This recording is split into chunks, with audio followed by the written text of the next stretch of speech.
तो दोस्तों, कैसे हैं आप सभी। मैं आशा करता हूं आप सभी ठीक ही होंगे। थोड़ा समय लगा आने पे, पर क्या करें, कभी कभार ऐसा हो जाता है। पर अब मैं आ गया हूं आपके लिए कुछ ऐसी रोमांचक कहानियां लेकर जिसे सुनकर आपको डर लगे या ना लगे, पर उनके होने का विश्वास थोड़ा जरूर हो जाएगा। इसी तरह अगर आप पहली बार इस चैनल पर आए हैं तो अभी सब्सक्राइब करके बेल बटन जरूर दबाएं, ताकि हमारी आने वाली हर कहानी सबसे पहले आप तक पहुंच जाए। और अगर आपके पास भी कहानियां हैं तो मुझे मेरे इंस्टाग्राम पर भेज सकते हैं। देर सवेर आपकी कहानियां मैं लोगों तक जरूर पहुंचाऊंगा। मेरी आईडी है महेश आर्या यूट्यूबर। तो जल्दी से अपने अपने हेडफोन लगाएं और शुरू हो जाए मेरे यानी महेश के साथ।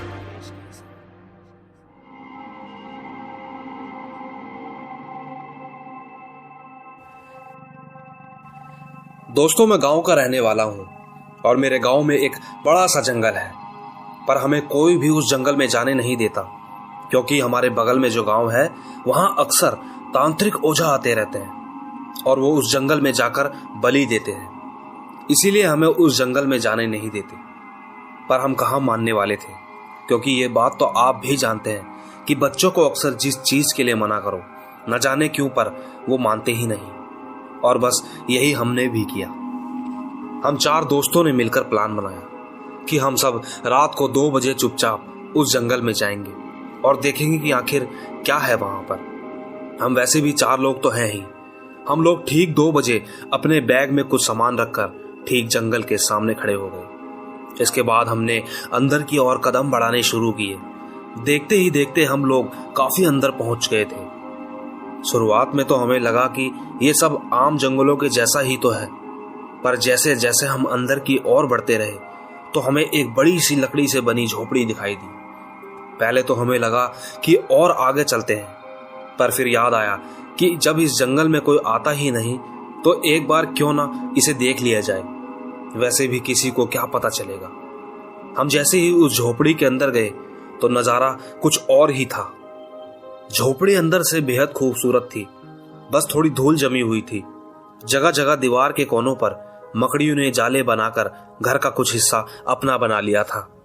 साथ ही वहां पर कुछ हथौड़े, स्क्रू ड्राइवर, न जाने क्या क्या ऐसी चीजें जो कि एक फर्नीचर बनाने वाले के काम की लग रही थी, लेकिन वो धूल की परत से ढकी हुई थी। देखकर लगता था कि सालों से कोई अंदर आया ही ना हो। हम चारों आराम से अपना बैग रखकर बैठ गए कि तभी एक दोस्त ने कहा कि क्यों ना हम इसकी सफाई कर देते हैं। वैसे भी यहाँ कोई आता तो है नहीं, हम कभी कभार यहाँ आ जाया करेंगे। इसके बाद हम सब वहां से चले गए। वैसे हम कई बार वहां होकर आ चुके हैं, साथ ही हमने कई बार वहां से कुछ तांत्रिकों को गुजरते हुए भी देखा है, पर किसी को नहीं मालूम था कि हम लोग यहाँ आते रहते हैं। इसके बाद हमने डिसाइड किया कि हम लोग वहां एक रात पूरी बिताएंगे और सुबह होते ही वहां से निकल जाएंगे। हम चारों ने प्लान बनाया और एक दूसरे का नाम लेकर अपने अपने घर से निकल पड़े। वहां पहुंचकर हमने अपना लैपटॉप ऑन किया और मूवी देखने लगे कि तभी अचानक रात में हमें कुछ अजीब सी महक आने लगी। वो महक कुछ मीट के मांस की थी। हमें सबको कुछ अजीब सा लगा, क्योंकि एक तो हम घर से दूर थे और ऊपर से आज रात का प्लान जो कि हमें यहाँ ही रुकना था। हमने चुपचाप लैपटॉप बंद किया और शांति से बिना आवाज किए बैठ गए। सबकी नजरों पर अंधेरा था। तभी मैंने खिड़की में पड़ी दरार से बाहर की तरफ देखा तो मैं एक पल के लिए तो देखता ही रह गया। मैंने देखा कि अंधेरे में एक तांत्रिक ने एक बकरे का गला काटा। ये देख मैं पीछे हटा और इशारे से सबको चुप होने का इशारा किया और शांति से सबको बाहर देखने को कहा। एक एक कर हम सब डर चुके थे, पर हम में से किसी की आवाज नहीं निकली। सब अपनी जगह पर वापस चुपचाप बैठ गए। तब मैंने दोबारा बाहर की तरफ देखा। मैंने देखा कि वो तांत्रिक कुछ मंत्र बुदबुदाकर वहां से चला गया। यकीन मानो मैं उस दरार से तब तक देखता रहा जब तक मेरी आंखें दरार तक सीमित रही और वो चला गया। इसके बाद मैंने उस कटे हुए बकरे की ओर देखा जिसकी टांगे अभी भी हिल रही थी। पर दोस्तों, इसके बाद जो हुआ वो अब तक का सबसे बेहद डरावना और विश्वास ना आने वाला सच था। मैं बस नजरें हटाने ही वाला था कि मैंने देखा एक अजीब सा काला साया जो कि बकरे की ओर बढ़ रहा था। यकीन मानो मेरे देखते ही देखते वो मुझे किसी जानवर की तरह प्रतीत हुआ। मैं चुप था, बस इसलिए कि हमें कोई नुकसान नहीं हो रहा था, पर डर तो जैसे नसों में दौड़ रहा था। लेकिन हम उस वक्त कुछ कर भी तो नहीं सकते थे। हम सब शांत थे, जैसे हम यहाँ ना हो, बिल्कुल मूर्ति की तरह जैसे ये तैसे पड़े थे। लेकिन मैं बाहर की तरफ देखता ही रहा और मेरी आंखों के सामने उस साए ने बकरे का सर किसी जानवर की तरह खाया, जिसे देख हम सब डर गए थे पर चुपचाप थे। लेकिन एक बात थी दोस्तों, इसे या तो हमारी किस्मत मान लीजिए या कुछ भी, कि उस घर में कोई ना आता था ना जाता था। उस दिन अगर गलती से भी वो तांत्रिक अगर उस झोपड़ी में आ जाता तो पता नहीं हमारा क्या हाल होता। खैर, हम बस सुबह होने की दुआ मांग रहे थे और चुपचाप बैठे थे। शुक्र था कि ना कोई आया और ना कुछ हुआ। हम सब सही सलामत थे और जैसे ही सुबह हुई सब कुछ शांत था। हम धीरे धीरे एक एक करके वहां से निकले और बस थोड़ी दूर जाने के बाद भागते हुए उस जंगल के बाहर पहुंचे। हमने देखा कि वहां एक बाबा आराम से बैठे चिलम फूंक रहे थे। हमने जाते ही एक एक करके उनके पैरों को छुआ और चुपचाप आगे बढ़ गए। बस सवाल मन में एक ही था कि उनकी हंसी कुछ अजीब सवाल पैदा कर रही थी। न जाने क्या था वो, बस शुक्र था कि हम जिंदा थे। इसके बाद हमने ये बात किसी को नहीं बताई। साथ ही तब से लेकर अब तक हमारे साथ और कुछ भी नहीं हुआ।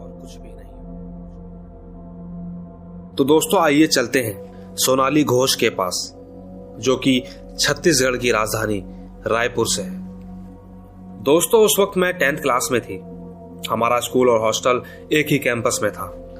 हमारे ठीक पीछे बॉयज हॉस्टल था।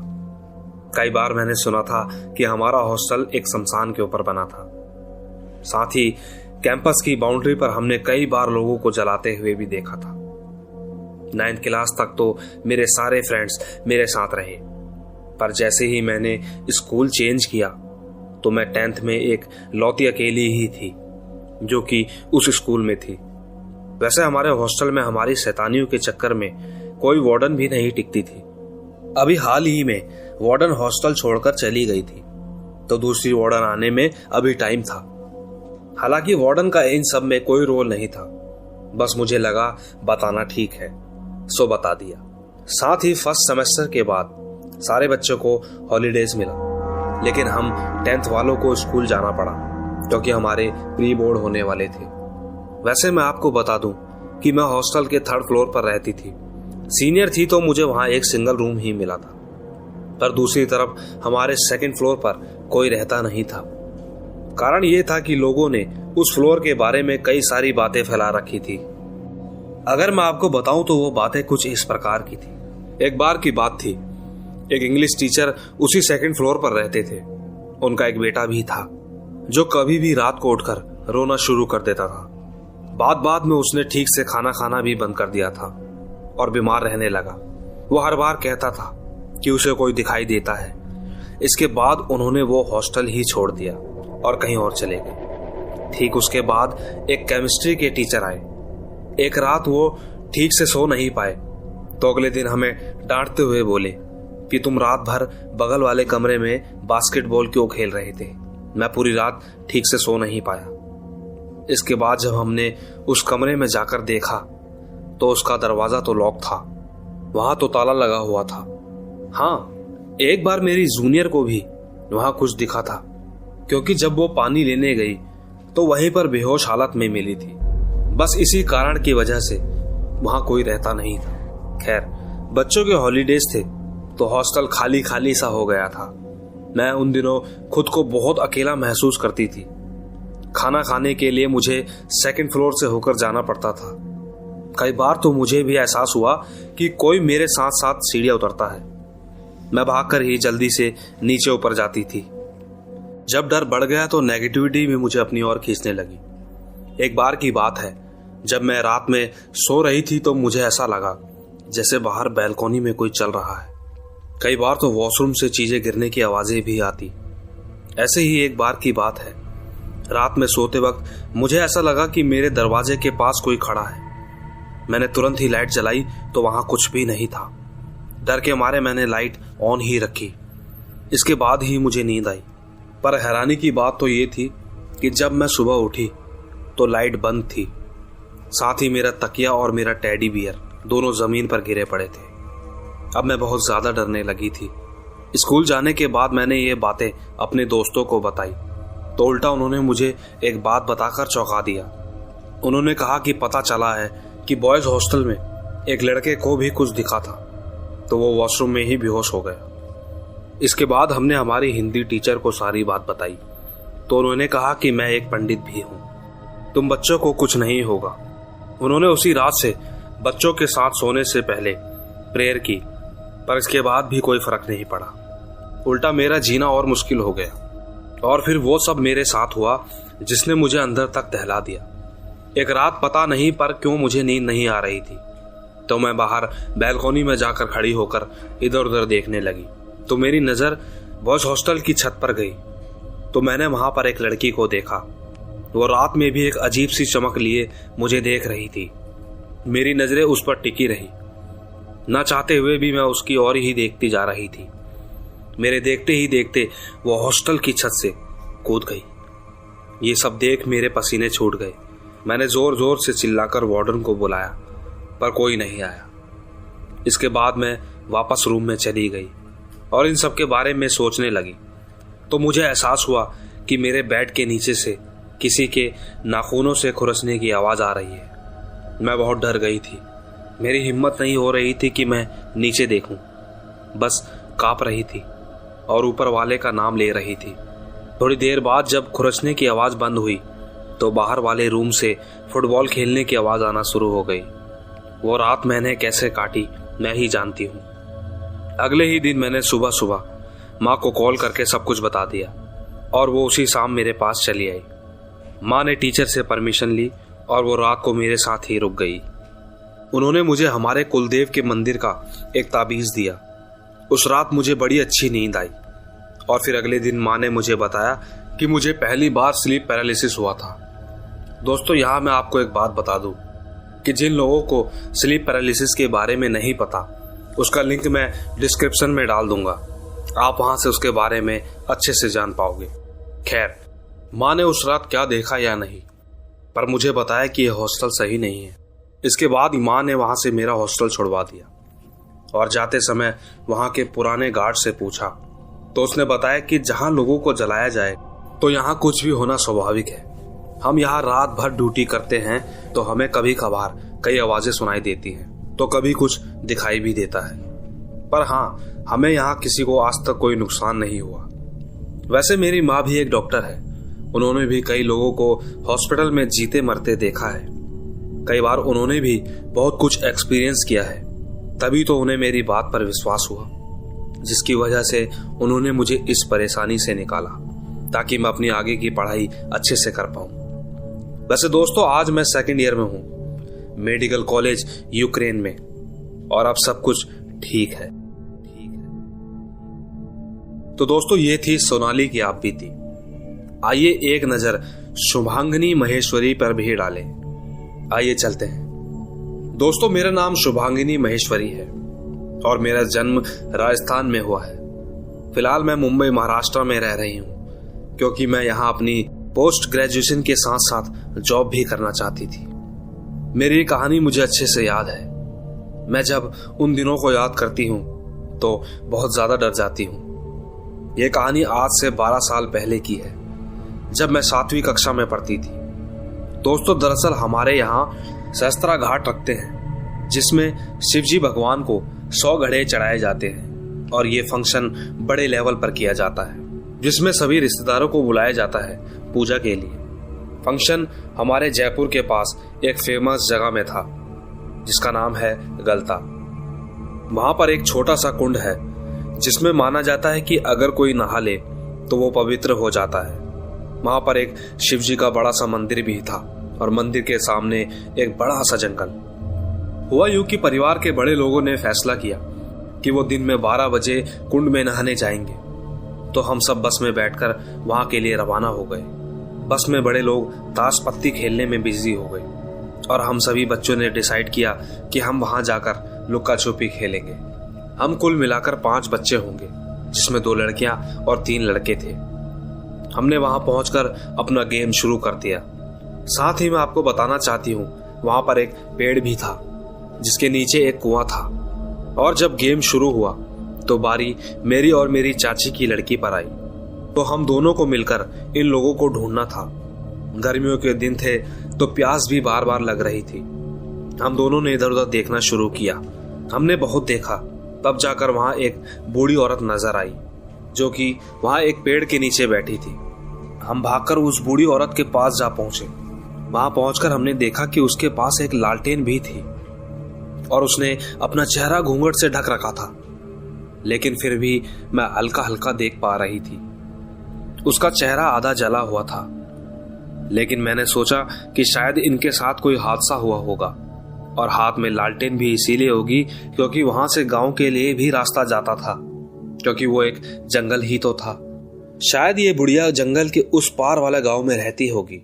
हमने ज्यादा देर ना करते हुए उससे पूछा कि अम्मा, यहाँ आसपास कहीं पानी मिलेगा? तो उन्होंने इशारा करते हुए बताया कि वहां पर मिलेगा। हम जल्दी से दौड़कर उधर पहुंचे तो वहां पर सच में एक प्याऊ मिल गया। हमने पानी पिया और वापसी में आते समय उस बुढ़िया को थैंक्स करते हुए वहां से निकल गए और अपने गेम में लग गए। हमने बहुत ढूंढा पर हमें कोई मिल नहीं रहा था। फिर हमने सोचा कि क्यों ना उसी बुढ़िया से पूछते हैं, क्या पता उन्होंने देखा हो कि वो तीनों कहाँ छुपे हैं। हम जल्दी से भागकर उस बुढ़िया के पास वापस चले गए तो उन्होंने हमें बताया कि वो लोग एक पेड़ के पीछे छुपे हुए हैं। तो हमने तुरंत ही उन्हें ढूंढ लिया। न जाने क्यों पर उन्हें शक हुआ कि हमें किसी ने बताया है। हमने मना किया पर वो बार बार पूछने लगे, तो हमने कहा कि हाँ, वहां पेड़ के नीचे एक बुढ़िया बैठी है, उसी ने बताया है। लेकिन जब उन्होंने वहां देखा तो उन्हें कुछ भी नहीं दिखा। तो पूछने लगे कि कहाँ बैठी है वो बुढ़िया। हमने इस बात पर ज्यादा ध्यान नहीं दिया। हमें लगा शायद वो मजाक कर रहे होंगे। हमने दोबारा गेम शुरू किया तो बारी फिर से हमारी ही आई। पर तब तक तीनों भाइयों को प्यास लगी तो वो पानी पीने के लिए चले गए। उन्हें शायद पहले से ही पता था कि प्याऊ किधर है। वो पानी पीकर वापस आ रहे थे तो हमने देखा कि वो लोग उसी पेड़ के नीचे खड़े होकर किसी से बातें कर रहे थे। हमें कुछ समझ नहीं आ रहा था क्योंकि वो जिससे बातें कर रहे थे वो हमें दिखाई ही नहीं दे रहा था। इसके बाद जब वो वापस आए तो हमने पूछा कि आप लोग किससे बातें कर रहे थे। तो उन्होंने बताया कि वहां पर एक बुढ़िया है जिसके पास एक लालटेन भी है। हम तुरंत समझ गए कि ये तो वही बुढ़िया है जो कि हमें भी दिखाई दी थी, पर इस वक्त वो हमें क्यों नहीं दिखाई दी। हमने इस बात पर ज्यादा ध्यान नहीं दिया और वापस गेम खेलने में बिजी हो गए। जब सब लोग छुप गए तो हमने दोबारा उस कुएं की तरफ देखा तो हमें वो बुढ़िया फिर से दिखाई दी। हमने सोचा कि क्यों ना हम जाकर दोबारा उससे पूछ लेते हैं कि हमारे भाई कहाँ छुपे हैं। हम जैसे ही वहां पहुंचे तो इस बार वो हमें जंगल की ओर ले जाने लगी और हमें भी पता नहीं क्या हुआ, हम चुपचाप उसके पीछे पीछे जाने लगे। बस हम थोड़ी ही दूर चले होंगे कि हमारे भाइयों ने हमें जोर से आवाज लगाई। हम एकदम से रुके और शॉक्ड रह गए कि हम यहां तक कैसे आए। इसके बाद हमने पलट कर देखा तो वो बुढ़िया कुछ ही पलों में हमसे बहुत दूर निकल चुकी थी। और धीरे धीरे जब वो हमसे बहुत दूर निकल गई तो हम सबने उसकी ओर देखा तो हमारी नजर उसके पैरों पर गई। यकीन मानो उसके दोनों पैर उल्टे थे। ये देख हम सब बहुत ज्यादा डर गए। हम समझ गए थे, पर हैरानी हमें इस बात की थी कि हमारे भाइयों के साथ उनका एक दोस्त भी आया था जिसने हमें बाद में बताया कि वो बुढ़िया उसे पूरे समय नजर ही नहीं आई, सब कुछ साफ था। हम भागकर शिव मंदिर में चले गए। हम बहुत ज्यादा डर गए थे। डर के मारे हमने किसी को नहीं बताया, पर शाम को हमने अपने चाचा से पूछा कि वो कुएं के पास एक पेड़ है, वो क्या है। तो चाचा ने बताया कि वो पीपल का पेड़ है। उन्होंने जैसे ही पीपल का पेड़ बोला तो हम घबरा गए, क्योंकि हमने कई बार सुना था कि कुछ भूत प्रेत और साए अक्सर पीपल के पेड़ पर वास करते हैं, पर हम सब सही सलामत थे। बस यही थी मेरी कहानी। तो दोस्तों, ये थी हमारी आज की कहानियां। मैं आशा करता हूं आपको कहानियां जरूर अच्छी लगी होंगी। अगर आपको ये कहानी अच्छी लगी हो तो इसे लाइक, शेयर और कमेंट तो जरूर करें। Bye bye.